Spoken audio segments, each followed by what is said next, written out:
Hey guys, I'm Daisho, and I'm here bringing you some Amonkhet Draft. And I've been liking this format quite a bit. It's interesting, there's a lot of good decisions. The decks are really weird. They're not like regular limited decks where you just build creatures and spells. Sometimes you have really aggressive decks, sometimes you do have a normal curve, but sometimes you have really synergy-based decks, and it's pretty fun. Last match, I actually lost to Combat Celebrant pretty badly, where I was at 16, and my opponent, all they had out was a Combat Celebrant, and I played a Hooded Brawler to block it, and then they cast Limits of Solidarity, which gains control of my creature, and then since Hooded Brawler exerts, they were able to attack me with both Exert the Celebrant, to untap the Hooded Brawler, re-exert the Hooded Brawler, and kill me exactly from 16. So that was pretty brutal. But on the balance, I don't think that this card is going to be as good as just a regular good old removal spell like Cartouche of Strength. Not 100% sure that that's right, but I think that Combat Celebrant is just like an average card.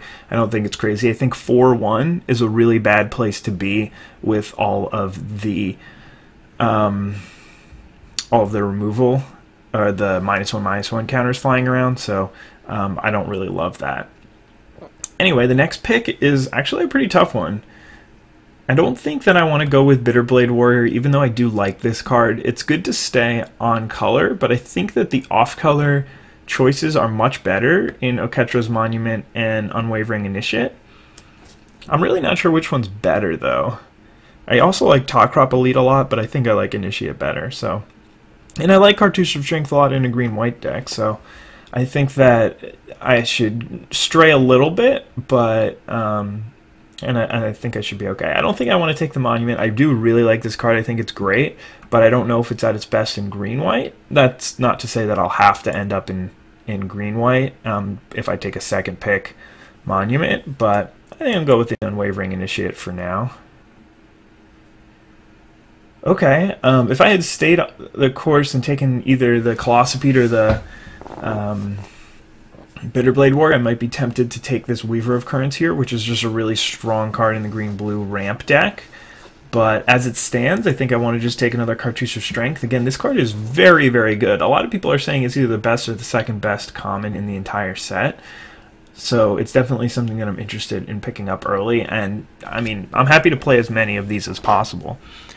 Additionally, it's worth mentioning the synergy that it has with the trials, which basically, when you play a cartouche, like Cartouche of Strength, you can pick up any trial that you've played already. So if I get the green trial, then I can start to make more, because when that enters the battlefield, you make a 4-2, so I can start making more 4-2s, or depending on what other color I end up, it could be really valuable.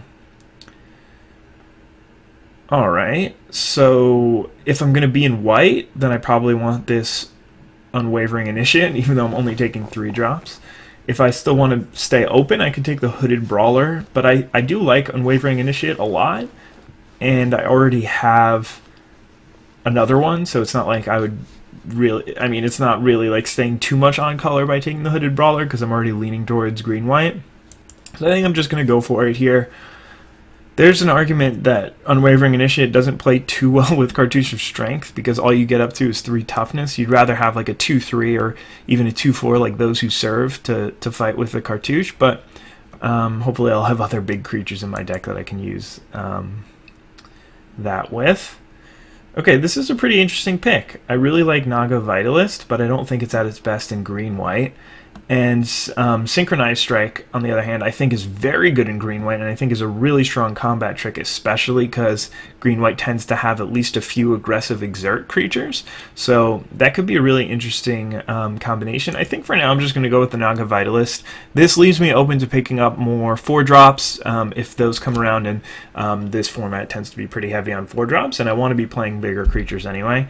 I might miss the Synchronized Strike, but you can always pick up something worse like a Jiro's Resolve or a Spidery Grasp, which takes the place of it. It's definitely not as good, but it's harder to replace a Naga Vitalist, so I'll go ahead and pick that up right now.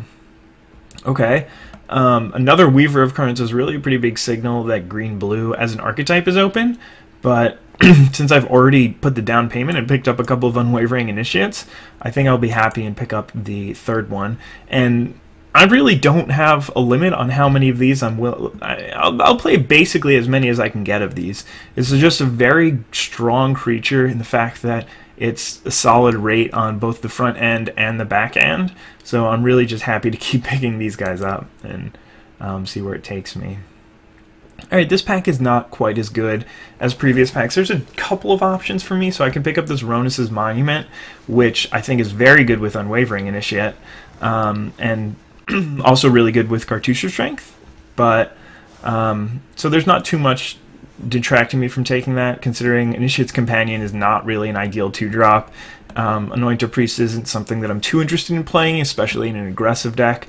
The only thing that leads me to maybe not want to take the Ronus's Monument is that I've already got all these 3s stacked up, and it's not like I wouldn't play a deck with this many 3-drops, but I don't want to start off my draft with this many 3-drops, because then that means that it's going to be hard. I'm going to have to be more stringent on which 3-drops I'm willing to take later on in the draft.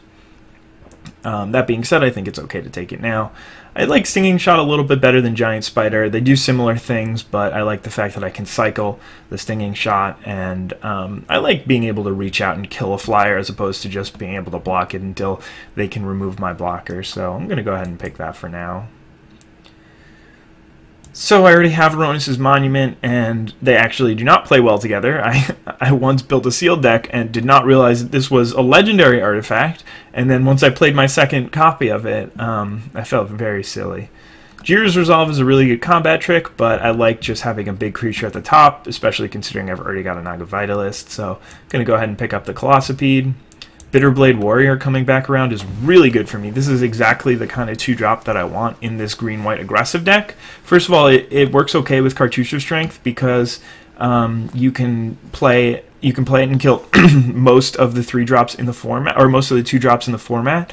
And then having Trample on a Death Touch creature when you're attacking is really strong because you can assign one of the damage to the creature that is blocking and the rest of the damage to your opponent. So it ends up working out really well.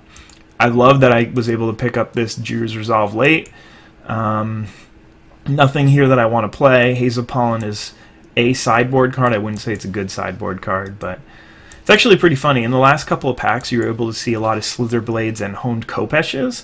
So Slitherblade is the blue mana for a 1/2 with Unblockable, which, I mean, pretty much everybody going into the format assumed that that was not going to be anywhere near a playable card, but out of the Pro Tour this weekend, people were playing that card and playing it in high numbers and using stuff like Honed Kopesh or Pursue Glory to really have something happen. And it's a really interesting idea for a deck that you just basically play a bunch of cheap unblockable creatures and then a couple of ways to augment that, and you got yourself a deck. But for now, it's not something that I'm too interested in doing. With regard to this pack, there's a couple of options. So I can take Tocrop Elite, which I think is a really, really strong card. It's very good with stuff like Unwavering Initiate and is really good in the Exert decks. It's good to have a little bit of reach in just like a basically creature deck. But there's also this Fanbearer, which is just a strong card. May not work as well with the type of deck that I've built, but yeah, so I'm really not sure which to go. They both work well with Naga Vitalist because Fanbearer requires you to have a lot of mana, and like excess mana on your turn, so Vitalist becomes more useful late, and it works okay with Tocrop Elite too. I think I'm going to go with Fanbearer for now. I should be able to pick up a few 4-drops. There really are a lot of them that are pretty playable. This one is a little bit more unique because it's got flying, and there really isn't too much of that in these colors, but it's still an important card to pick up. So I just opened a Glyph Keeper and got past a Vizier of Many Faces, which are two really, really incredible blue rares that would have been great to be playing, but I think I'm a little bit too far down the green path. It would have been really nice if I had taken that Watchful Naga, not Watchful Naga, Naga Vitalist. I don't remember. Sorry. Got something in my throat. But yeah, it would have been really nice if I had the Weaver of Currents, which would have put me in blue and gotten me to open these amazing blue rares. But there really isn't any way that I could have known that. That being said, I'm very happy with an Oketch's Attendant. I mean, this card is just a really strong card on its face. A 3/3 flyer for 3, it's fine. The fact that you can cycle it early in the game is great, and the fact that it comes back later in the game is really just incredible. I'm happy with a hooded brawler, but I already have a bunch of 3s, and picking up a flyer and a 5-drop is not bad for me at all. Another interesting pack here.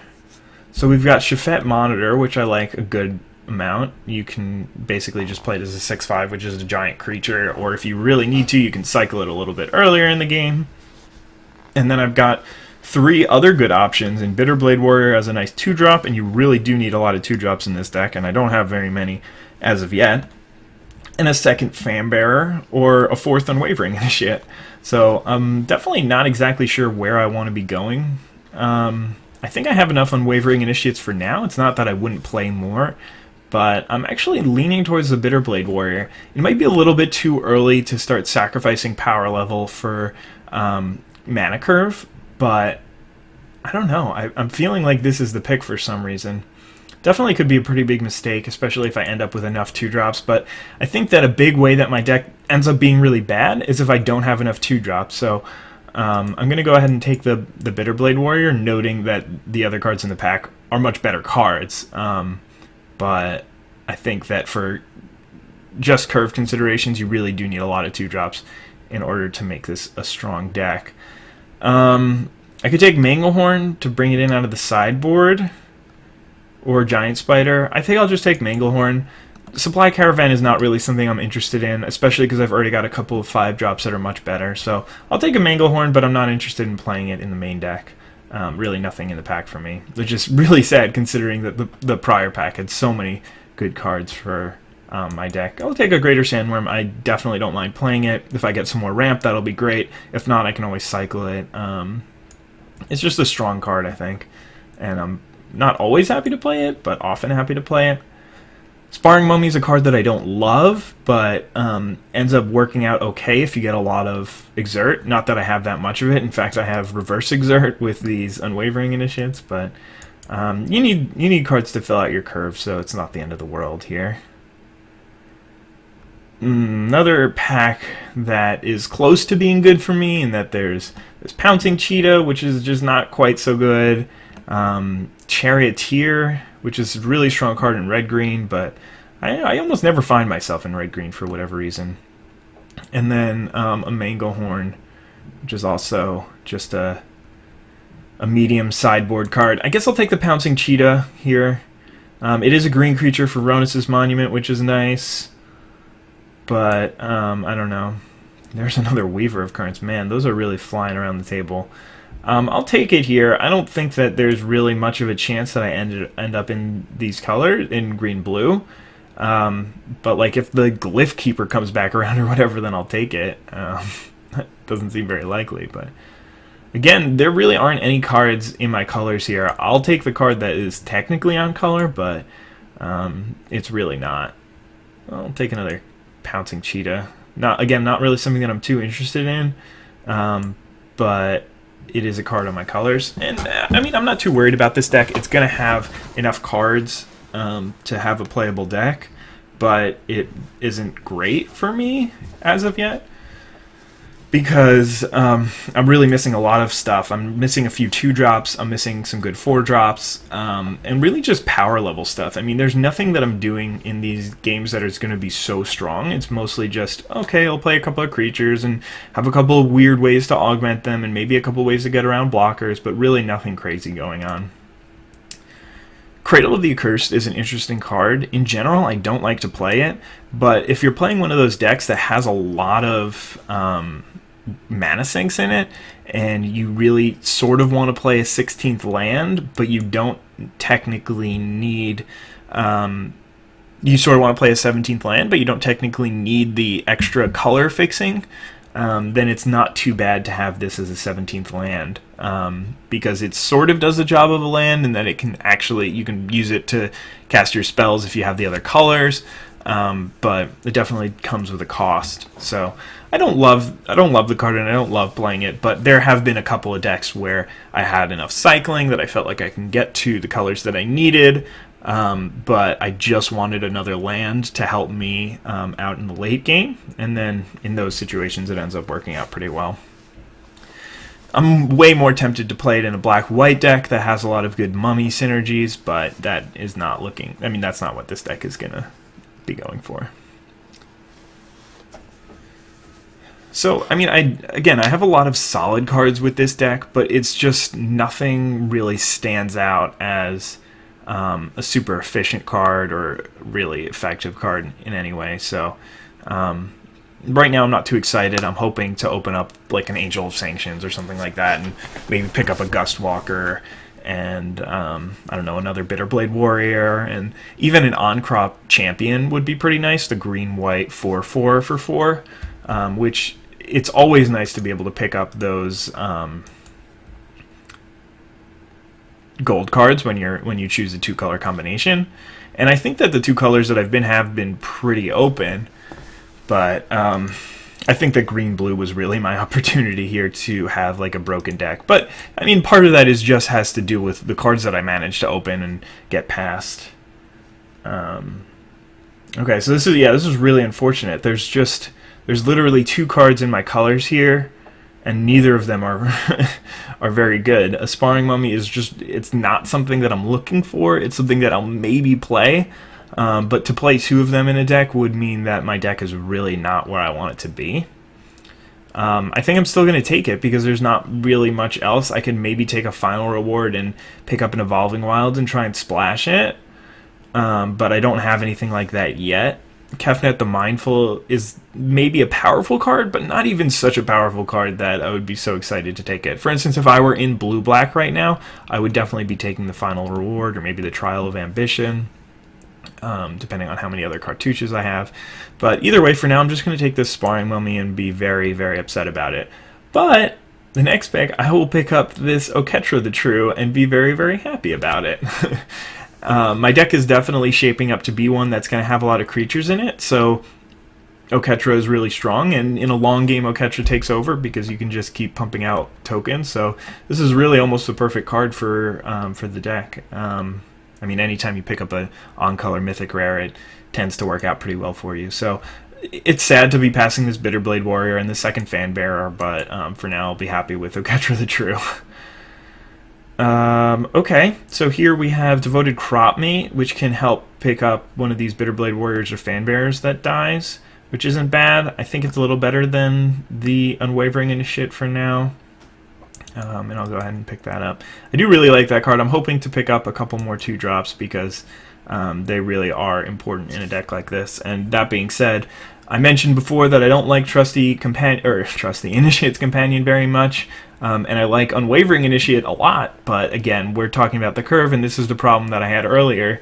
If I take Unwavering Initiate, it would be an upgrade over a Pouncing Cheetah, but taking Initiate's Companion means that I'll actually have enough 2-drops to build a reasonable aggressive deck. So I'm going to go ahead and take Initiate's Companion. Again, it's also really important to try and curve out 2, 3, 4 into Oketra and then play another creature on the next turn so that I can actually start attacking with it right away. So unfortunate, but Initiate's Companion is going to be the pick here.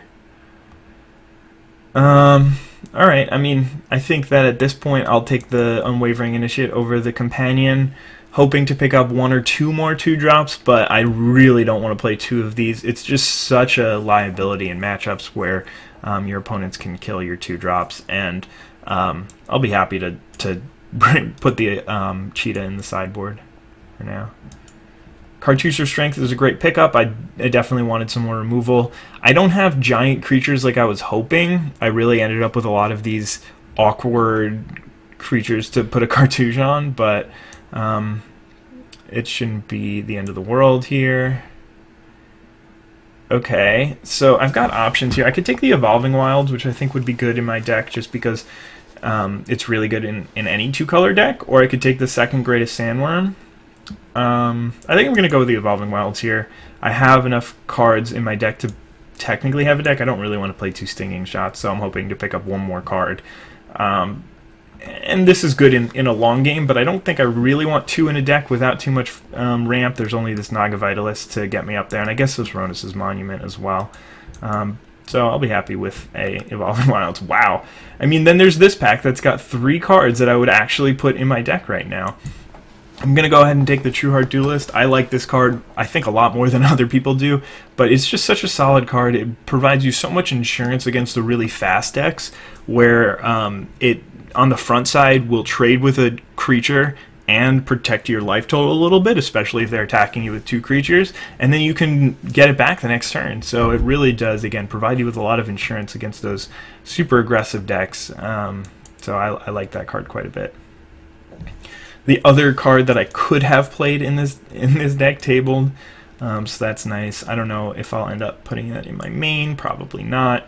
And Bitterblade Warrior came back around, so that's definitely something that I wanted to see. Okay. High Unwavering Initiate number 5. Take another Stinging Shot for the sideboard.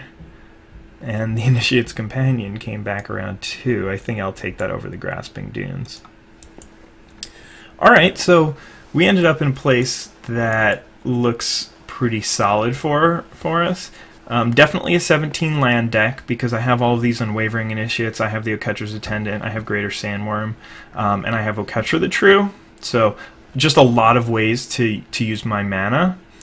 I don't think that the deck is going to be so aggressive. I think it's really going to want to grind some people out, so I think it's okay to cut one of the 2 drops and stick with my 5 that I've got.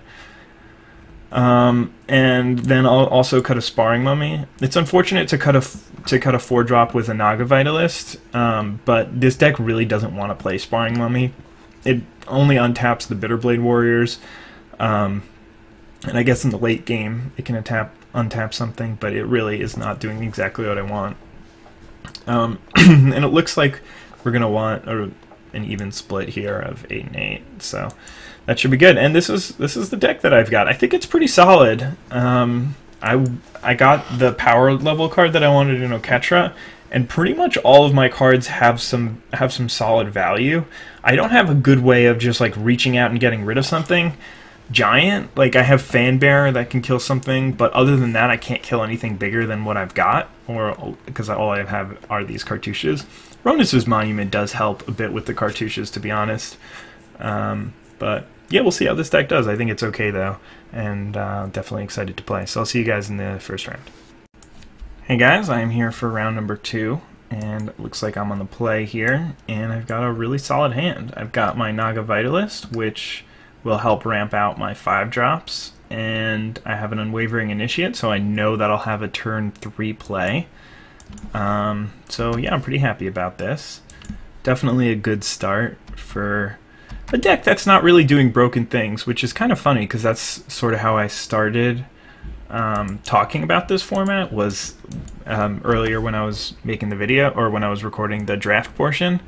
So that's pretty interesting that I ended up in a place where I'm really just doing sort of regular things. I don't think that my opponent would want to trade here. Actually, this is a really good attack for me, because if my opponent trades, then I can Jiro's Resolve, which will untap my Naga Vitalist, and then I can play the Unwavering Initiate anyway. So that would be a very strong situation for me. But they decided not to attack, and I got in a free point of damage. That's actually pretty funny. It's a very fringe scenario where Jiro's Resolve is going to actually help you in terms of mana. But so I'm hoping that they go for the Unwavering Initiate here, because I really need my Naga Vitalist. Unfortunate that I didn't draw land there, but I really want to hit these 5-drops soon. So either way, this is a solid enough turn for me. It's annoying that I'm going to be falling a little bit behind on mana, but if I can just draw one more land, then I can drop Colossopede and Oketra's Attendant and start embalming these initiates. So I do really need that mana. But I'm sure that if my opponent notices that, I also have the Fanbearer here, which requires a lot of mana. But I'm sure if my opponent notices that and they have another removal spell, they're going to target the Naga Vitalist. Okay, there we go. That's a great draw here. So I think that with the Minotaur Sure Shot on the board, I would rather play the Colossopede first, but first things first, I'm going to attack in with the Unwavering Initiate. If I get the trade with the Pathmaker Initiate, that's not bad for me. If I get the 3 damage in, that's not bad for me either. Okay. And now we're just going to go ahead and drop this Colossipede. And the reason why is because I can also just embalm these Unwavering Initiates, but I really want to press my advantage right now. My opponent's stuck on mana, so when the game goes long and you look at, like, I get their Trial of Zeal back. If the game goes long and you look at how many cards each player is going to have, then my opponent is probably still going to have more cards than me. But at this point, it's looking pretty good. So basically, I want to try and press my advantage while I have it, so that I can get ahead of my opponent here. Okay, so my opponent's got the Trial of Zeal back in hand, but I don't actually need either of these 2 cards as much anymore, so that's okay. Alright, let's attack. And it's gonna look a little weird here, but I'm actually gonna play the Oketra's Attendant using the Naga Vitalist, because there's a possibility that the opponent's going to kill the Naga Vitalist with Trial of Zeal, and if that happens, then I want to be able to untap my Colossipede still and block. There's not too much that I'm risking by untapping with Jira's Resolve, so I doubt that my opponent is going to even worry about it. Yeah. Okay.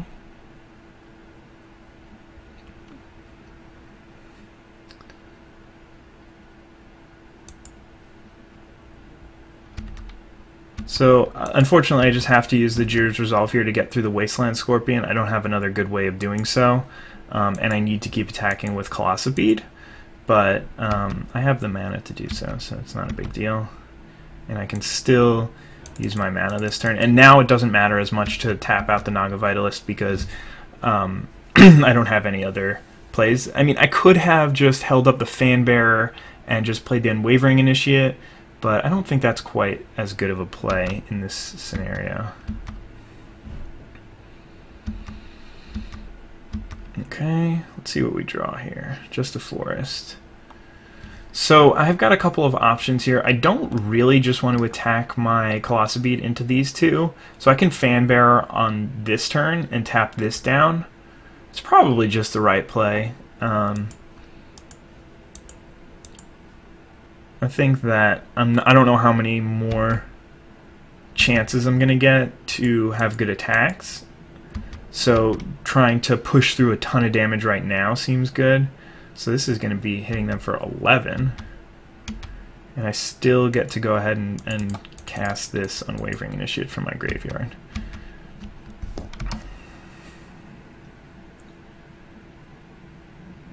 So they either need to kill the Fanbearer or deal with the Oketra's Attendant here. Okay, well that's one way to do so. Greater Sandworm, that's a good draw.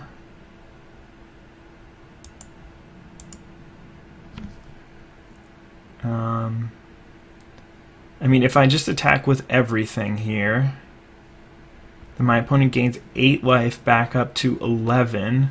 They can eat the flyer, they can trade here, and then I only hit them for 7 damage. So that doesn't seem like something that I really want to do. I'm just going to go ahead and cast the Greater Sandworm and then ship the turn back, because there really isn't much in the way of profitable attacks. I mean, I guess I probably should attack with the Colossipede. If I trade with the Javelineer, that's not so bad, and if I trade with the Sure Shot, then the Oketra's Attendant can start getting in. I should have done it before I cast the Sandworm, but I'll definitely gladly take this trade here, because now I can start getting in the air. And, I mean, my opponent does get to gain a bunch of life, but being able to trade off there is really good, because now I can start attacking with all my stuff, and it depends obviously on what my opponent's got in hand, but I'll be able to make a very big attack next turn most likely. We'll see just how big based on what they cast here. And I could always draw, I think I have a Spidery Grasp in the deck. I definitely have a whole bunch of Cartouche of Ambitions, so that would be a really nice draw. Cartouche of Strength, so that would be a really nice draw here. Hey, Cartouche of Strength! Okay, so...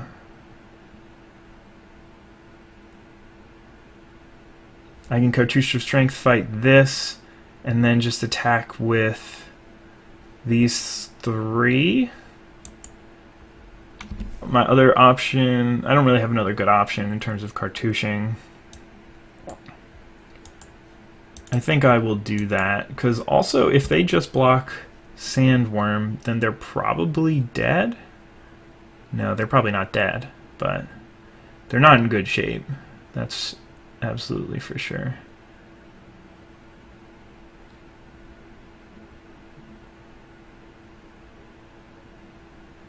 Okay, they're just going to concede there. I don't really know why you concede there, but that's okay. Alright, so let's go to the next game. Good, I don't have any Initiate's Companion, so nothing that's going to just straight up die to a cartouche on its own. I don't have any good ways of getting rid of the cartouches, but I could play like a Spidery Grasp, which seemed really good at a lot of different points in that game. And I mean, I didn't see any flyers out of my opponent. They're not really in the colors that get a lot of flyers, so I don't think Stinging Shot is a must. Alright, seems okay.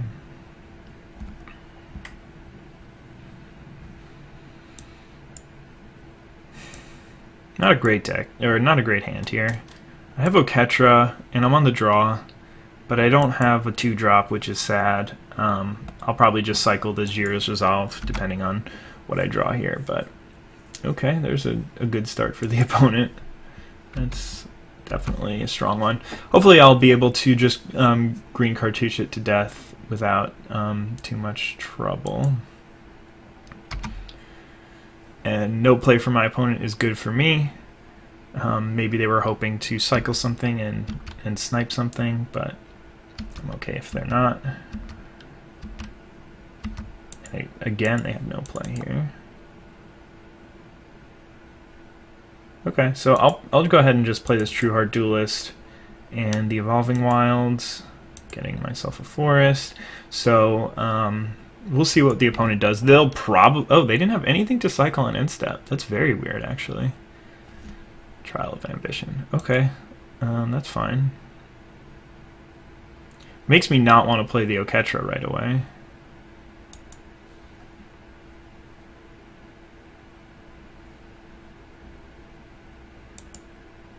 Alright, I'm going to go ahead and drop this Devoted Cropmate. And if it survives until the next turn, then I'll be able to hit the True Heart Duelist, get that back. But like they can just play land Cartouche of Ambition, and okay, they'll just electrify my guy, which is fine.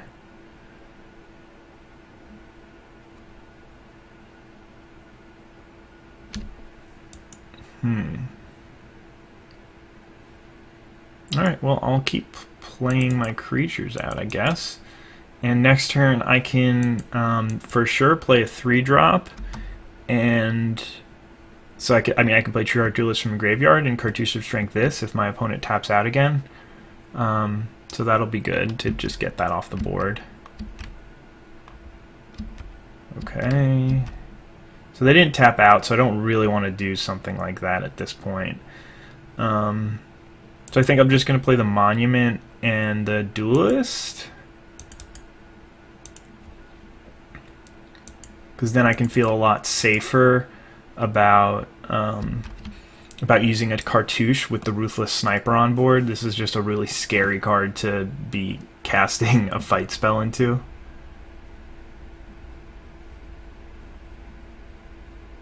Alright, hopefully we draw land. Perfect. Okay, so now I can go with the Oketra here. Pump up the Sparring Mummy.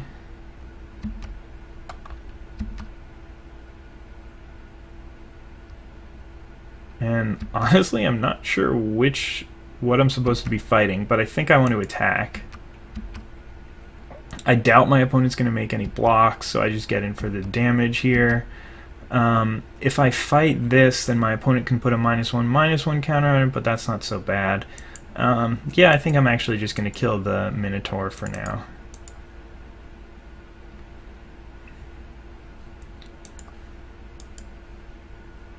Maybe I should just have killed the Ruthless Sniper to get rid of any sort of shenanigans that they can be doing, but I think that this is good for me. Oh no, they've lost connection. If they're gone for a while, I'll just fast forward. But overall, I think that this is a strong start for me this game as well. Oketra is just a really powerful card, so it's going to be hard for my opponent to come back from that. Trial of Ambition loses a lot of value when you've got Oketra, but I mean, overall, my opponent's deck seems really good. A lot of strong cards, including some solid removal. They've got at least 2 cartouches with Trial of Ambition and Trial of Zeal, so they're really got a lot going on that front as well. But yeah, I'll just pause right here and come back when the opponent gets back. Hey guys, here for round number 2. Opponent never made it back to that match, but I mean, we pretty much had them dead, I think. So not like really lost out on too much content there, but this looks like a decent starting hand. I don't love any starting hand that doesn't have a 2-drop in it, but there's a 2-drop.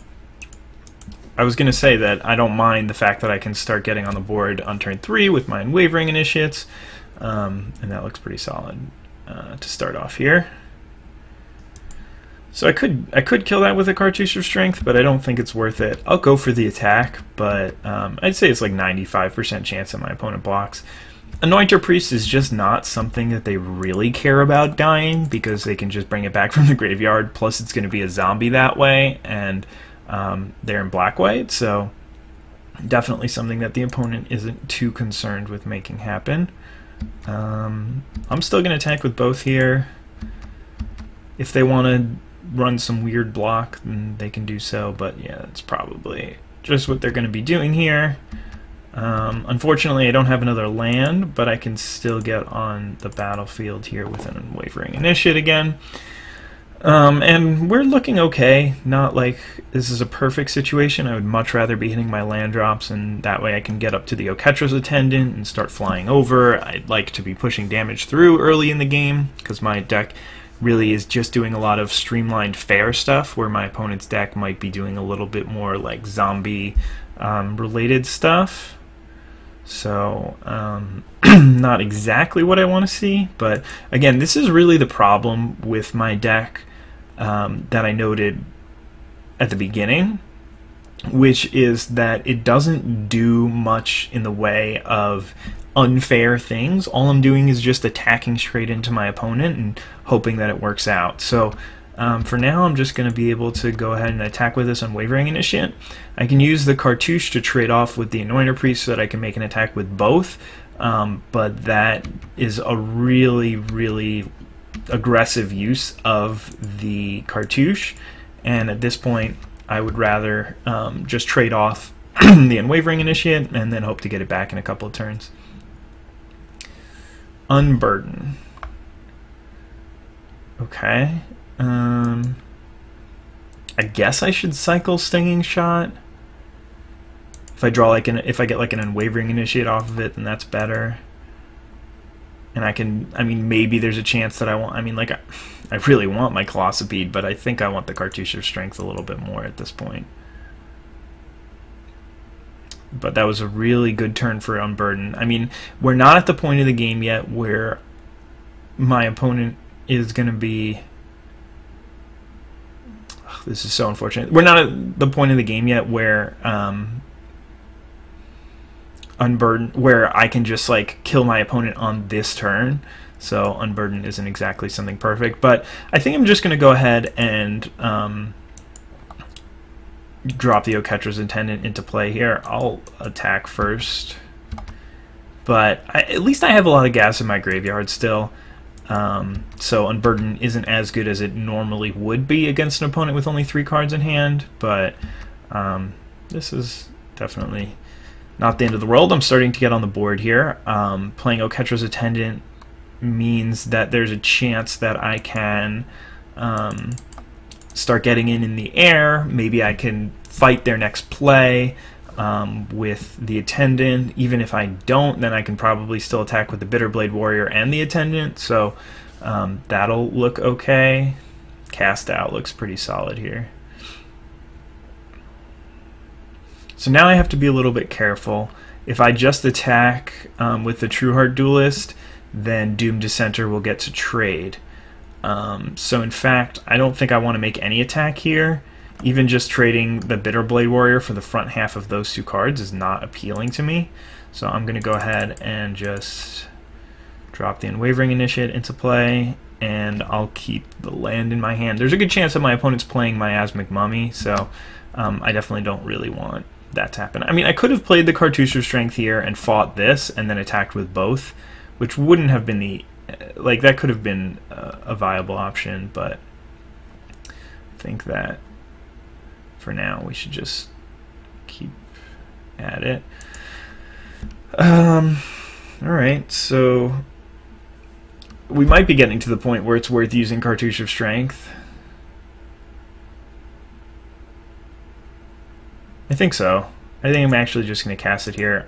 I'm essentially out of gas, and my opponent hasn't played anything that I really care about killing, so I'm going to go ahead and do this, say yes here, and I'll get to push through a good chunk of damage this turn. I get to exert this, so if my opponent makes a block, then I still get to push a lot more damage through, and able to hit my opponent for a bunch of damage. Unfortunately, I can't cast the Unwavering Initiate from my graveyard, but that's not the biggest deal. I'll get that in play within the next couple of turns. So Anointed Priest obviously is going to come back, but it did cost my opponent most of their turn. And I'll still get to be attacking with the Unwavering Initiate here. I don't think I want to be attacking with the True... I will attack with the Trueheart Duelist. If they make a double block... No, I don't want to attack. I mean, double block. I guess they could just double block this, which is fine for them, but I finally get rid of the Anointed Priest. Oh, looks like they might have a combat trick.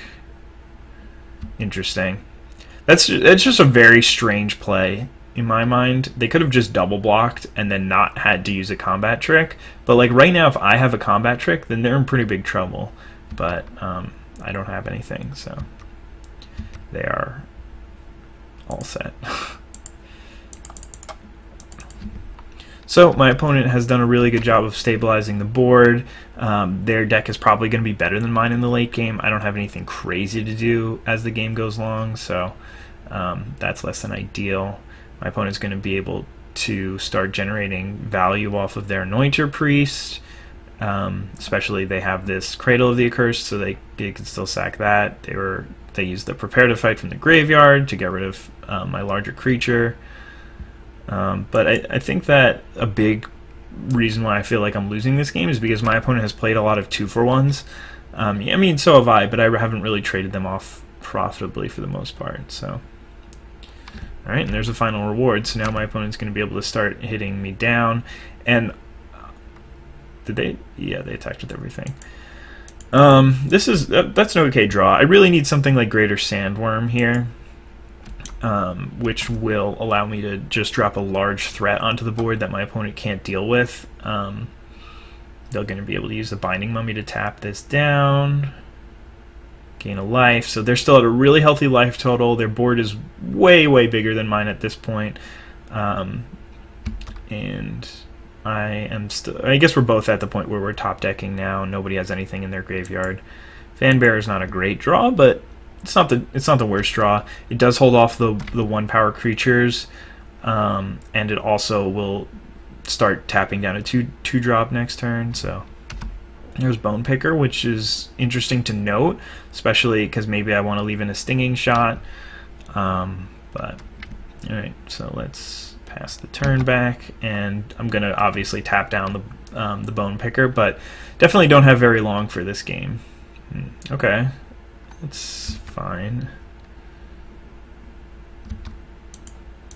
This is the best way for me to save some damage. May as well just do this now, because I can just get it back from the graveyard next turn. But this is really just not an ideal matchup for me. I'm really just trying to beat my opponent down, and my opponent's got a lot of good defensive stuff going on. So if they just attack with everything, yeah, that'll be the game. Okay, well, we were just drawing more lands. Okay, so out of the sideboard, it's unfortunate that I don't really have anything bigger going on, which would be a good one. I also would like a Forsake the Worldly. That would be nice to be able to get rid of that cast out. I don't think I want to add a Stinging Shot, so I think we're good on that front. The only thing is, like, maybe I want to bring in the Sparring Mummy just as a bigger creature to get past their stuff, but I don't think I do. I think I want to just submit as is. Not too much in my deck that really is going to help me here. Maybe I should bring in an Initiate's Companion to start getting in, but I'm worried about, like, Cartouche of Ambition and stuff, so which will give -1/-1 counters. This is a really good hand. I will be able to... I have both my colors with Naga Vitalist and Evolving Wilds, and so I've got a 2-drop, and I've got my colors, and I've got a endgame threat, and I've got some good stuff to do in the mid-game, and I have one of my Cartouche of Strength, so really nothing to complain about for this hand. Hopefully I will draw Oketra. I guess that's the only thing that I can be wishing for at this point. Okay, so I have a choice here. Do I want to attack my Naga Vitalist into Impeccable Timing, potentially? I think I do, because I do have the Sandworm, which I would like to cast early, but if my opponent's using Impeccable Timing on my 1/2 instead of my 3/3, then I'm probably okay with that as well. Right, there's a Lord of the Accursed, so I'm trying to figure out the best way to do this. Do I want to put it on the Sparring Mummy to give myself a 4/4, or do I want to put... I mean, yeah, I can't put it on the Unwavering Initiative, or I could also put it on the Trueheart Duelist to give myself 2 3/3s. I think for now I'll just put it here.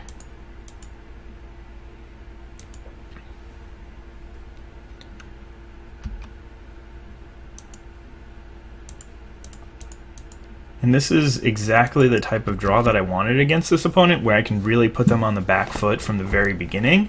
And I still have good threats like Trueheart Duelist and Unwavering Initiate that I can trade off and make the game go long. So opponent having cast out there is not that big of a deal, and makes me a little bit happy, actually, because Trueheart Duelist would have been more annoying to just get casted out. Either way, I have a nice follow-up here with Oketra's Attendant and get to push through a couple more damage. So definitely a good answer for my opponent to my 4/4, but since I'm already ahead on board and I'm just contributing to my board, not too bad. But another removal spell is good for the opponent, and now I'm only 1 land away from casting my Sandworm, which is nice. And again, we're still pushing through damage, so if my opponent's just answering the threat that I play every turn, then that's good for me. They could play something like Stir the Sands next turn, which would be really scary, but for now, we're still in good shape. Of course, I could just draw land and play the Sandworm, but we'll see what's going on. Opponent's up to 6 mana, and I don't have anything too big on the board that they can't just wall off easily enough. Okay, well, those are not really good defensive creatures for the opponent, so I'm okay with that. They'll probably trade off, but definitely not something they want to be doing here.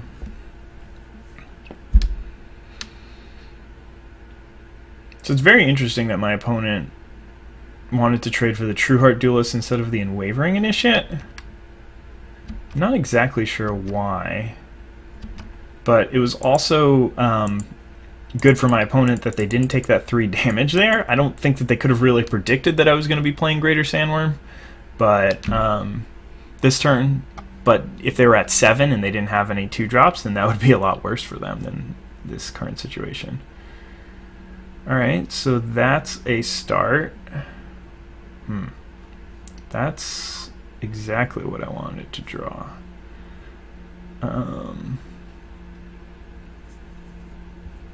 Okay. So...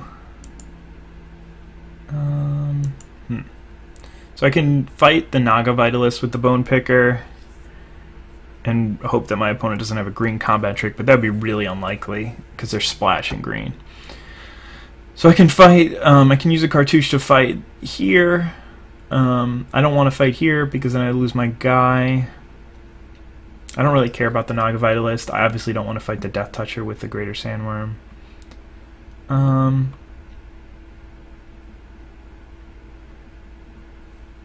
Okay, yeah, let's fight with this.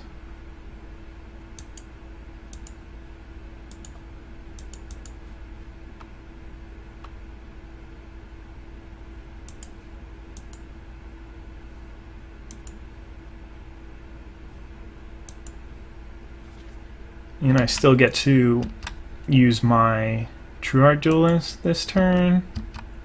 I only want to attack with the Sandworm because if I attack with both, they could just take it and eat my Unwavering Initiate. And since my opponent traded last turn with the Duelist instead of the Unwavering Initiate, I actually just get to put it on board, where if they had gone the other way, then I wouldn't have had that ability.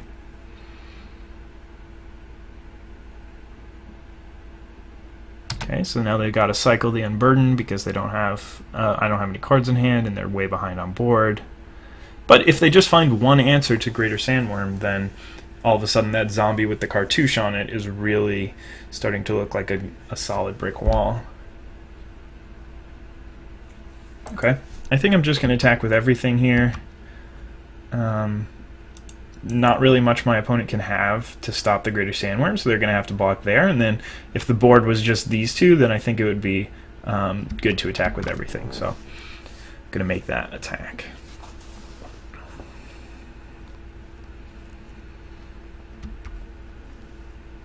I also don't really agree with this.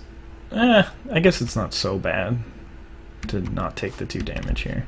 But I'm going to play out this Devoted Cropmate, because now I have another lethal threat, and I think that my opponent should be conceding right about now. Okay, so now we're going into game 3. I don't love my chances here. I really think that my opponent's deck is well suited to beat mine, but they might have bad draw, I might have a really good draw, so that's why you played out. Spying Moment did look pretty good in that game. And I mean, also, I think Ronus's Monument is just a really powerful thing to be doing here in this matchup.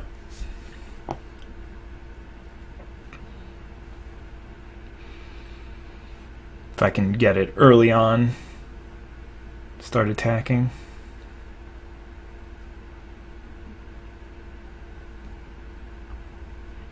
And Amonkhet for the True is also a really powerful thing, so... Opponent's keeping a 6-lander, putting the card on their bottom, so not too much to learn from that, but should always pay attention when your opponent does stuff like that.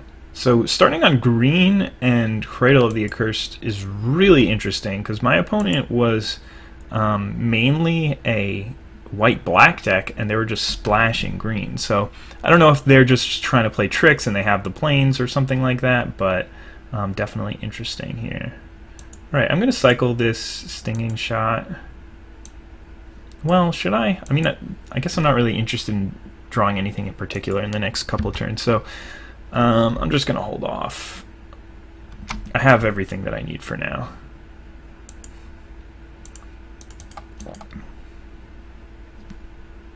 I guess it would be nice to draw a cheap creature, So I could play Oketra this turn and then activate it and get on board the next turn. Whew, that's so good for me. I don't think that there's really any benefit to playing Oketra this turn, so I'm going to go ahead and play Sparring Mummy. And again, if my opponent's got like a final reward, then they'll be able to take out the Sparring Mummy, and that'll be pretty good for me.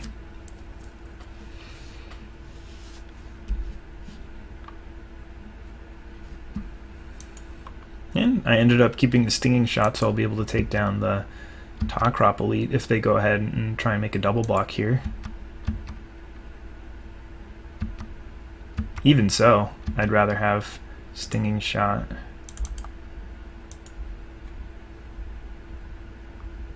I think I may as well just cast it right now. It's very unlikely that I cast it at another point.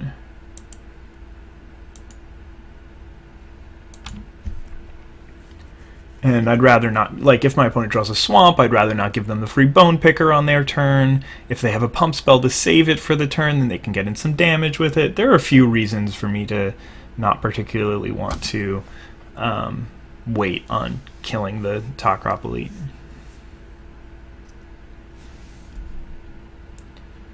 Okay, it's time for Oketra to come along, start playing.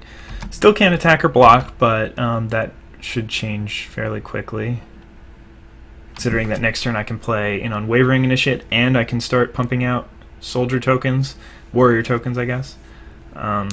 It'll be a really interesting game of Oketra's Monument versus Oketra, but I'm just going to hold on back here. I got plenty of life to work with. I don't need to worry about that 3 damage.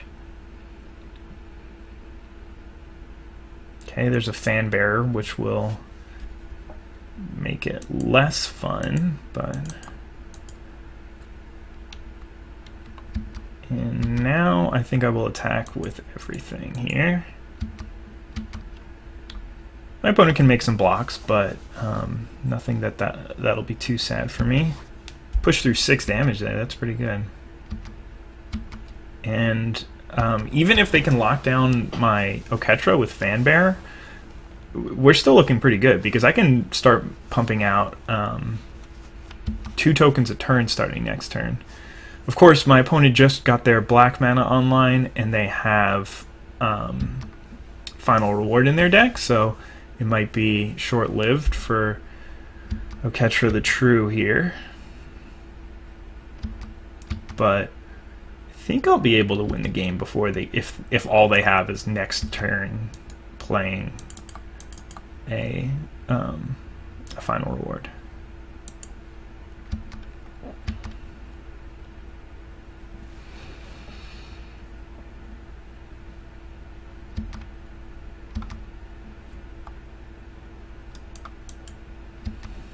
And this turn I think I want to just take full advantage of Oketra. Ooh, that's pretty good.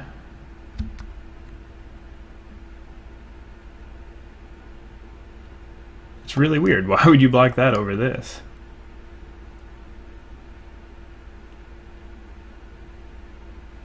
Okay, so they'll end up taking 1 damage. And let's see. So, like, let's say, I think the worst possible scenario for me is them having Final Reward here. So if they have Final Reward, then they'll just hold back with everything, and then the Oketra tokens won't do too much. I can still win a long game here with my Unwavering Initiates, potentially, but this Supply Caravan is actually going to do a lot of damage. So maybe I do just want to put on the pressure right away. I'll be hitting for 12. If I draw a combat trick, then that'll be really good for me. This is a really tough choice. So, just to clarify, the decision that I'm making right now is do I embalm my Unwavering Initiate and cast the one in hand, or do I use Oketra to make 2 1/1s? So the benefit of using Oketra is this might be the last turn that I get to use Oketra, and if that's the case, then I'll basically be generating 2 1/1 tokens that I otherwise would not have been able to generate because that resource is going away, while I'll still be able to cast the Unwavering Initiate the following turn. So do I want to put more pressure on the board right now, or am I okay with not having as much on the board? And yeah, I mean, I'm convincing myself just to go with the Unwavering Initiate route.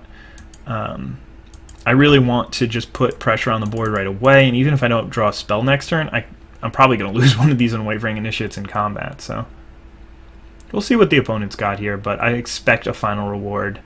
Well, there's no final reward here, so that's good for me. My opponent would definitely cast it if they had it, so now I can shift gears a little bit and just start using Oketra to generate more and more tokens and eventually overwhelm my opponent. There's no point in attack. Oh, why didn't I attack with Oketra? I just assumed that Oketra was going to get tapped for some reason, but that was really stupid. I mean, all it did is give them one extra 1/1. Oops, just hit the mic. It just gives them one extra 1/1 token, but that really could add up, especially considering that my opponent just played a flyer. That was really stupid, huh? Okay, well, let's try not to make silly mistakes like that again.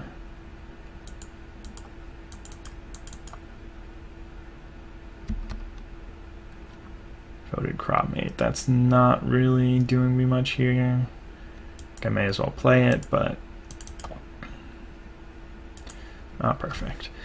Okay, well, we've got a few turns before bad things start to happen, so I think just gonna keep on going the way I'm going.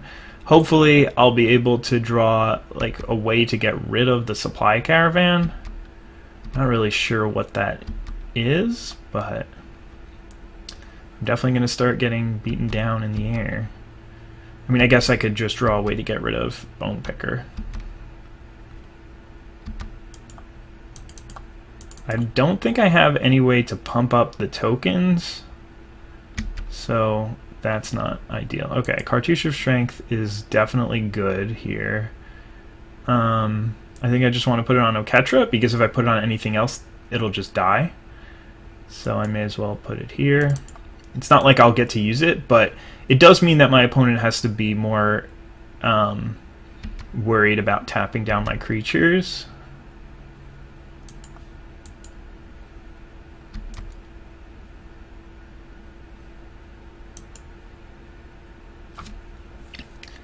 So like they can't ever tap out, because then that means that Oketra will get to hit in for 8 double strike trample. And if I do draw another Cartouche, I mean, maybe I should have actually just killed the Fan Bearer now that I think about it. I mean, I think the game is going in my favor. Man, should I just be attacking here? I don't think so, because like they just get to eat one of my creatures every turn with Supply Caravan, and I guess they get to eat it. Maybe it's worth just attacking with everything here. I'm just gonna attack. I don't have anything in my graveyard. Only one of my creatures trades unfavorably, and they're gonna have to do a lot of chumping. The reason why I didn't want to attack is because the game is going well for me, like if the game goes longer. So okay, that's fine. So they just did a lot of trading off. So that, I mean, that really is something positive for me. Like I get to push through 3 damage this turn, and my opponent got to eat one of my guys. That really isn't so bad. And I still have, now I have 2 Unwavering Initiates in the graveyard. So I'll get one of them out of it here.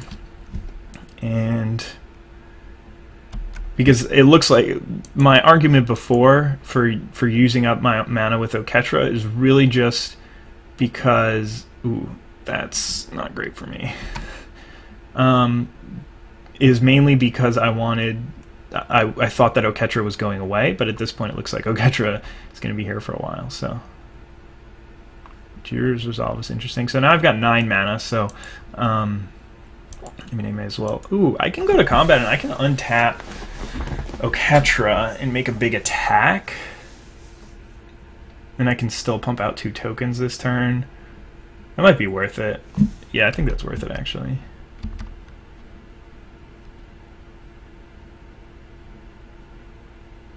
Okay.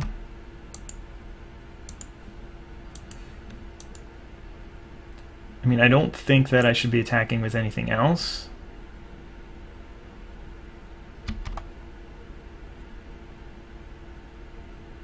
Well, let's see. So right now my opponent has to chump block with these 2, probably. So if I attack with this, this, and these 2, then that would be pretty good for me. I mean, this gets eaten, one of them gets eaten, and I hit for 2 more, which takes my opponent down to 1, and then I still get to pump out 2 tokens next turn. I think I want to do that. Right, so Unwavering Initiate gets eaten there. Lord of the Accursed eats a token, and then these 2 guys need to block here, so my opponent takes 3. Wait. No, they'll take 4, and then 2 down to 1. Otherwise, if my opponent's chumping, like, I guess my opponent can chump just here, and then... I don't know. I think that this is good for me.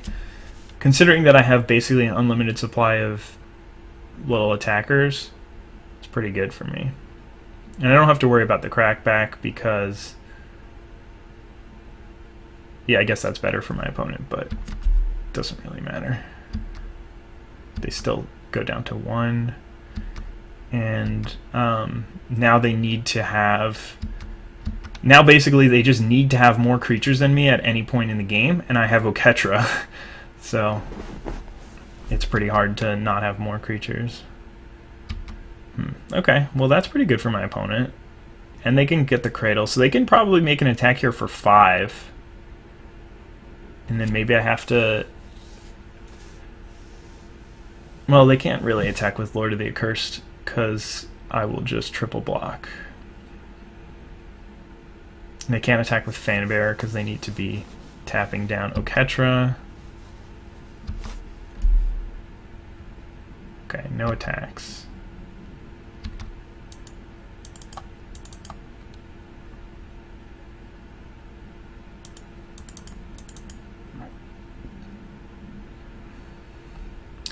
Fanbearer is a great draw here. I'm just going to drop it, and again, I want to be able to... I don't want to use my last Unwavering Initiate, so...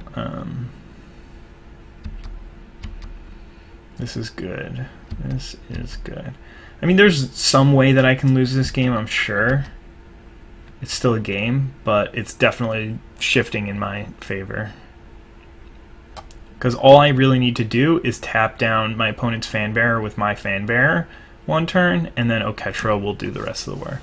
So that Cartouche of Strength was actually really just exactly what I needed. It's possible that I messed up big time and should have taken down the Fanbearer instead of the Bone Picker, but well, that is one of those scary cards.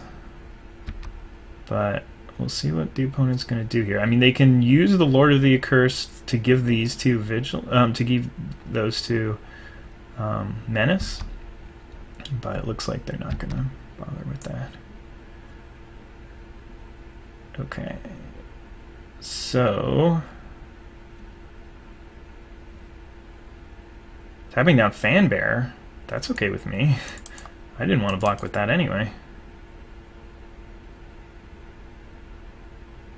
Okay, so now they're going to give their creatures Menace. Am I dead? Okay. No, I can't be dead. Because I can just block that and block... sorry. 1, 2, and then I can block here, and then I can I'll only take 8. Guess I may as well. Oh, there's no real point in killing. And then do I die the next turn? Well, no, I'm going to be able to kill my opponent now. Right? I guess I should. I don't think it matters. Because I'll still have Fanbearer, so I can just tap down that. Yeah, so this should be game. So I'm going to take 8 here. Opponent's out of cards in hand. Nothing has trample. This is done. I'm taking 8. I'm at 11. Nothing has trample. I'll be able to still make an attack here. They're gonna have 5. Or they're gonna have 2. Yeah, I think that we're done here.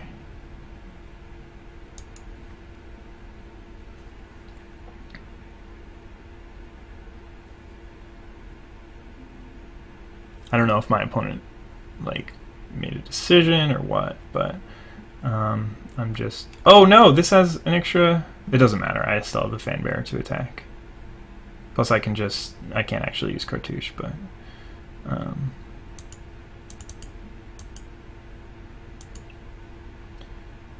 and nothing else. It doesn't really matter if it has first strike or not. Right, so this is going to be, yeah, they're going to die exactly. That was a really close game. They're still dead, yeah, okay. Because I have Trample. Trample works the way I like it. That was actually just an insane match. I can't believe I won it. I really thought that I was going to lose this match after my opponent crushed me in game 1. But very fortunate for me indeed, and I'll see you guys in the next round.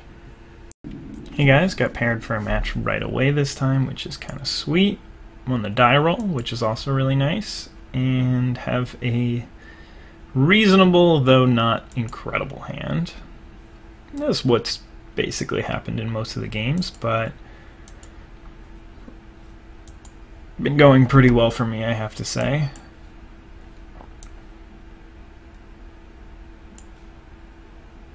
Nothing too interesting going on with this hand. Hopefully I draw 2-drop, but chances are I'll just be going Unwavering Initiate into Sparring Mummy, into Flashback Unwavering Initiate, or whatever. That's a good one for them. Greater Sandworm is nice because I was already thinking that there's a decent chance that I'm a little flooded this game, and now I have a nice top end, but if my opponent has like an Unburdened, then that might hit the bin.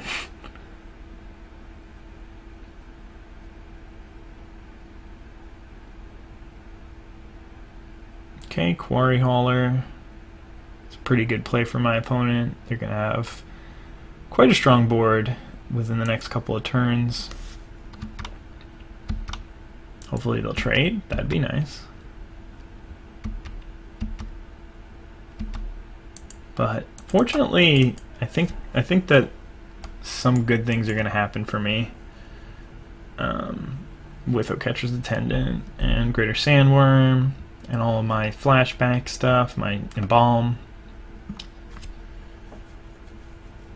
Of course, if my opponent doesn't use the Channeler Initiate this turn for mana, then I don't have any attacks, which is really a little bit unfortunate, but maybe they'll need it to play a spell or something.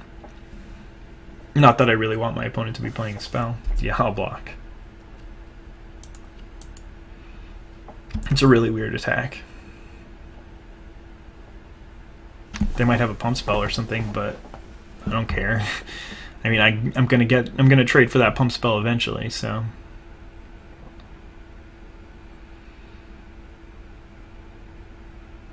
And like that doesn't mean anything. They could have just tapped it to do the same thing, so. Okay. Another Unwavering Initiate. We're really, nobody's wavering, that is for sure. But I just have so much to do with my mana on every single turn for the rest of the game, basically, because if you count up how much mana I'll need, this is going to be 5. These two will be 16, so that's 21, so that's 28 mana that I'm counting for the rest of this game. With that being said, that really means that I want to be defensive. So I'm going to go ahead and think just double block this, because that's the most problematic thing. This isn't going to be attacking for a couple of turns, so I'll be able to do that next time. Maybe I should have double blocked this, because I won't have another reasonable double block, because I'll have X2s instead of X3s. But it's not the end of the world for me. I'm definitely on the back foot, but wow, that's weird. Okay, so I'm going to be able to actually attack here with Oketra's Attendant. 28 plus this is another 5, so that's really 33. And again, since I have so much mana to spend, I want to spend it as efficiently as possible. So every turn, if I can, I'm going to be tapping out. My opponent just had nothing to do on their turn last turn, so that's great for me. And Jiru's Resolve is a really good one. I don't know. I don't really know what to expect here. Maybe my opponent's playing a third color that they don't have access to, but for now, I'll just accept whatever's happening here in combat.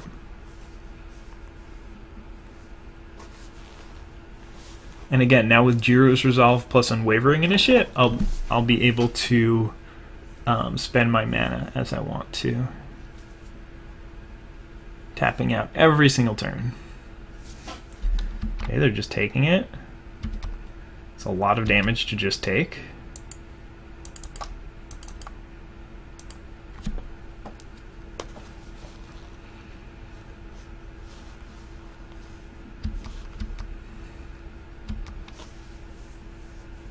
And they didn't have anything to do again last turn. So maybe expecting like a greater Sandworm here? Or just a concession. Okay, so my opponent's doing green-black stuff, and that's just about all I know, but that's enough to make me want to leave the Stinging Shot in the sideboard. On the draw, I think I'll just bring in Spidery Grasp, just as a combat trick. It seems like there might be some racing, and an untapped combat trick is kind of nice, so go ahead with that, but it's possible that I want this companion. Then again, my opponent is playing black, so anytime that you have something that has 1 toughness, it's a little bit worse. I could also just bring in the Sparring Mummy, which maybe is a little bit better, but I like being tricky. Nope, not good enough. Gonna need another land. That's not good either. No, that's by far my best hand. Let's see, I really want to draw another land. Yeah, I don't think I need the 3-drop. Even though it would be nice with Bitterblade Warrior to start getting some card advantage, I'm going to need the 3rd land more, and I already have 2 3-drops to play, so it's worth sending it back to the bottom.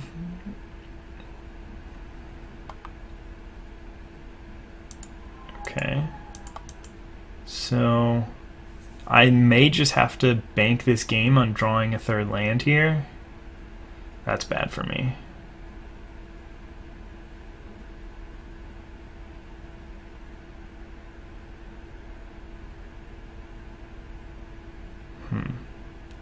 Okay, so opponent is definitely starting off on the right foot. Well, that's good. Question is, how do I deal with it? I think I know, but it's not going to be fun.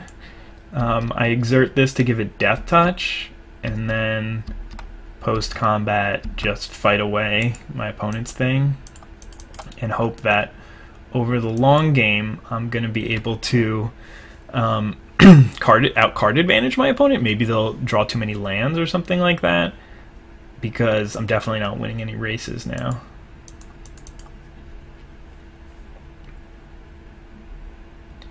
And unfortunately, Curse Minotaur is a little bit too well matched up, I guess, with Unwavering Initiate, so I'm not going to be able to use Cartouche of Strength to fight properly.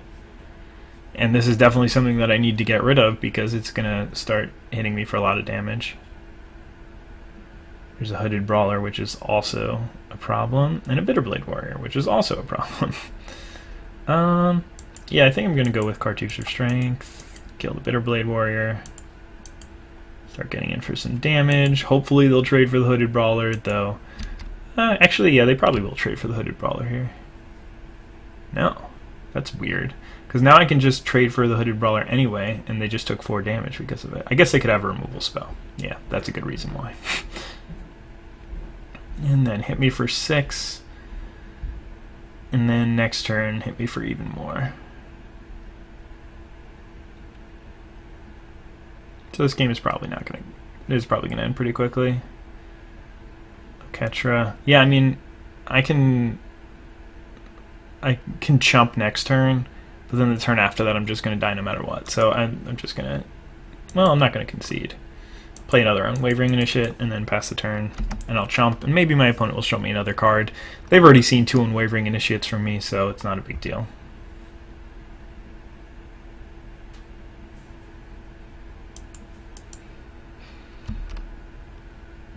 And I don't think there's anything I can draw here. I mean, I guess I can draw... Yeah. So they show me another big creature that they've got in their deck. So what I'm seeing is basically that my opponent's got a lot of big creatures and removal. And so like they're a very similar deck to me, but their creatures are probably going to be bigger and their removal is probably going to be better. So that makes me think that Spidery Grasp is a good sideboard card against them.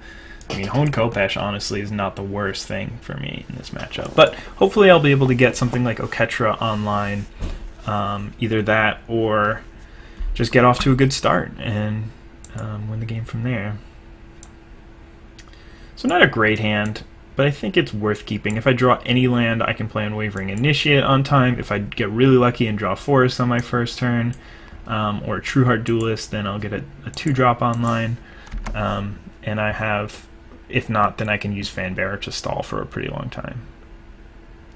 No, I did not get really lucky, but I am able to hit in for damage, and I'll still be able to play the Unwavering Initiate on time, which is really the most important thing here, I think.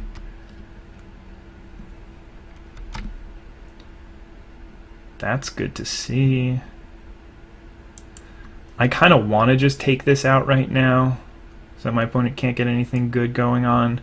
But I don't think that it's quite worth it, because I really don't want Cartouche of Strength to be on Fanbearer, because Fanbearer is definitely more of a utility creature, and I'd much rather try and go for it next turn. But we'll have to see what the opponent has. Bitterblade Warrior, and another Bitterblade Warrior. Okay, so I think this is a pretty safe opportunity to use Cartouche of Strength. I don't want to attack in here because now I would be trading Unwavering Initiate for 1 Bitterblade Warrior, and honestly, with Spidery Grasp in hand, I probably can get my opponent pretty well, because they'll, like, this is a lot of pressure to be putting on them in the early stages of the game. They can only attack with the Bitterblade Warriors if they exert them, which is really okay with me. So overall, this is looking like a decent enough situation. Okay, that's fine. I'll take it. I'm still at a strong life total at 14. I have a really good defensive creature here. That's annoying because I'm going to have to use Spidery Grasp just to take that guy out. But at least Spidery Grasp is going to trump even the +2/+2. So, and I'll still get to push damage through because I've got Trample now. So lots of good things. And I'm going to get to add to my board. So definitely, I mean, it's one of those situations where I think that I'm ahead on board. So just trading a 3 for a 3 is good, especially if I have another 2 to back it up. And then I still have Fanbearer for future turns.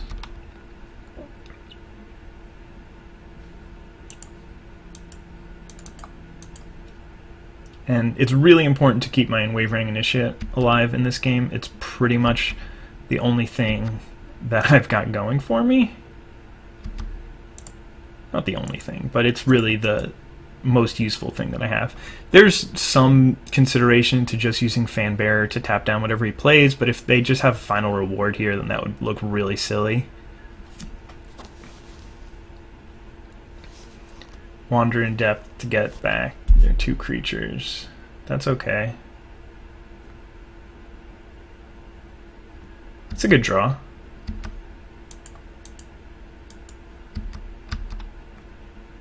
Because now I get to add to my board, and I'll still get to Fanbear or something this turn.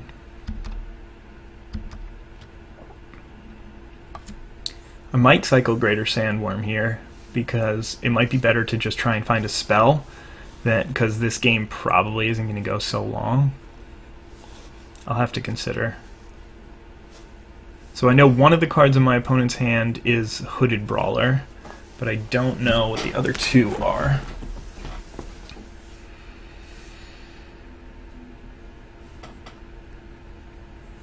Hopefully they're just lands. Wouldn't that be nice?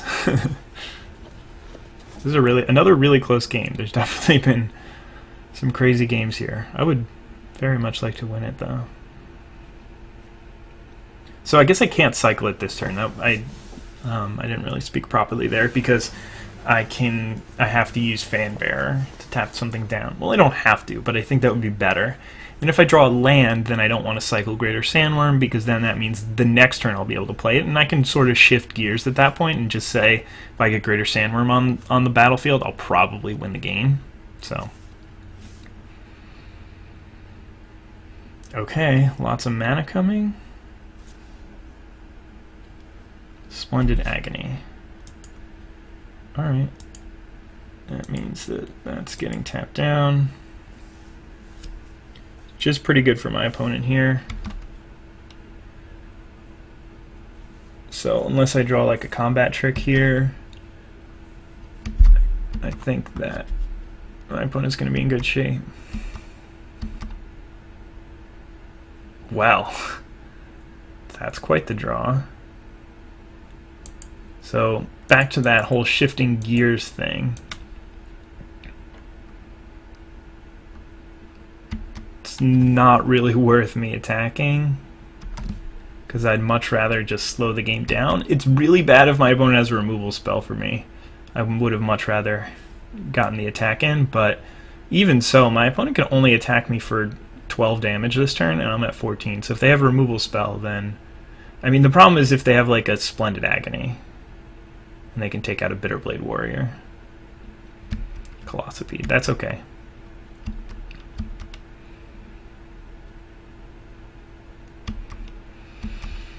Alright, that's looking good. So now I can just start attacking, I think.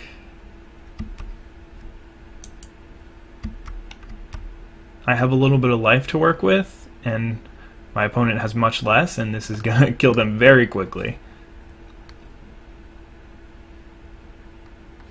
So they're going to have to start chump blocking.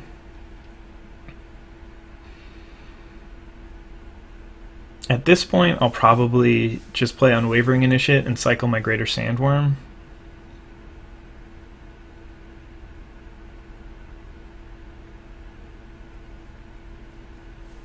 Because I'm really far away from casting it, and I don't need it to win this game. I have Oketra to win the game.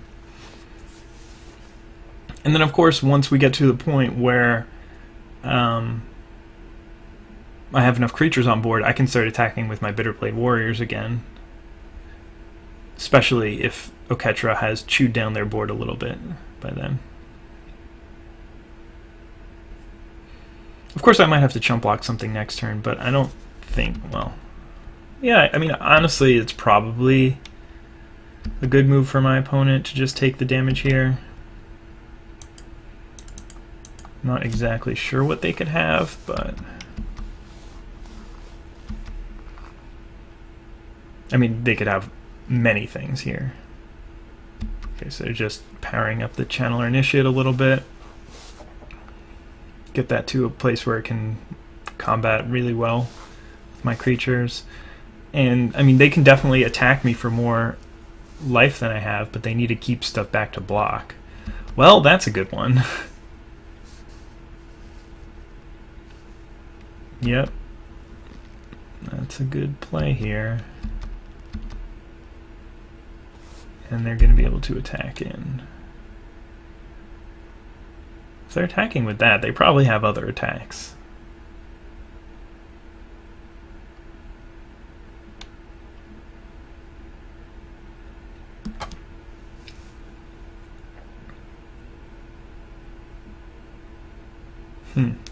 Okay. This is a tough choice for me. Because I want to be able to trade for this, but I don't want to lose too many of my creatures. And if they have a combat trick, then I might just lose the game on the spot. I think I have to go for it, though. Because I can't let that stay on the table. A 6/6 lifelinker. I mean, I guess I could, because I do have Oketra, and I can just shift gears again. But I think that that's probably the right move here.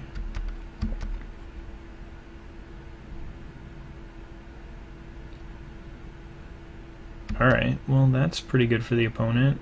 Another big creature. Alright, let's cycle up. Unwavering Initiate. Okay, let's just bring back Unwavering Initiate. Play a forest. And pass the turn. Because attacking no longer seems so good for me all of a sudden. The thing is that even if this is just an 0/3 indestructible, that's pretty good for me.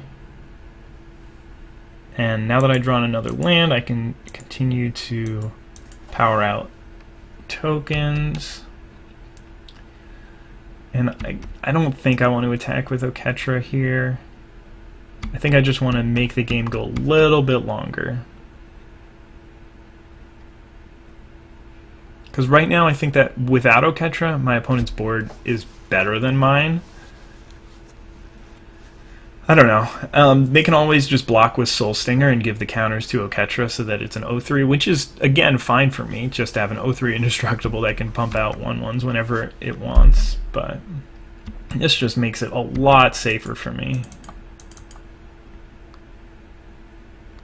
And really happy to be drawing lands, to be honest. I think it's probably worth just attacking at this point. I expected that, but at least this puts me in a position where they can't like put more -1/-1 counters on Soul Stinger and then actually kill Oketra. So that has value for me too.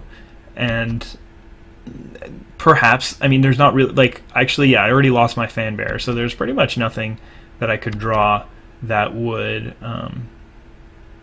really turn the game around, or like allow me to get through Soul Stinger, basically. Okay, so this is kind of a strange attack. I can just either chump block it with a warrior, but I think I may as well try and trade off for it.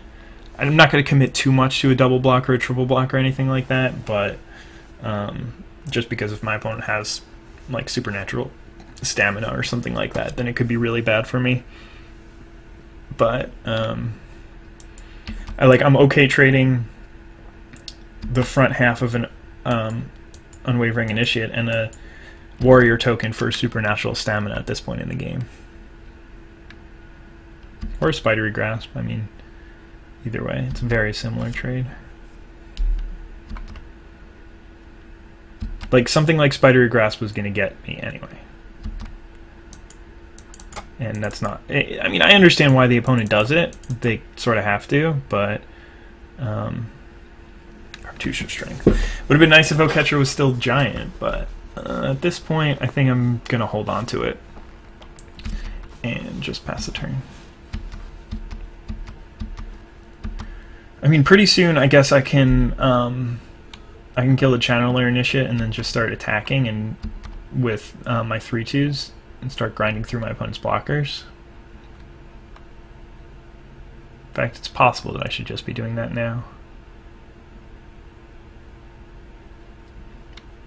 Okay, well, they're just going to give up. I mean, at this point, my opponent really needs to draw Final Reward for the game to turn around, and the longer that it doesn't, the more grindy it's going to get, and the more I'm going to be able to start winning. So that was pretty awesome. I definitely did not think that my deck was to the point where it was strong enough that I should be going 3-0, but I mean, it was just doing normal, regular things. It wasn't doing anything crazy, except when you drew Oketra. And I think I drew really well, because like the games where my opponent was beating me were the games where I drew Oketra. It's not like I drew Oketra in the games where I was way ahead and didn't need it. I actually needed it in most of the games that I wanted. So that was definitely a really key pickup in the draft, and pretty awesome. So thank you guys for watching. I hope you enjoyed the video, and have a wonderful day. Bye.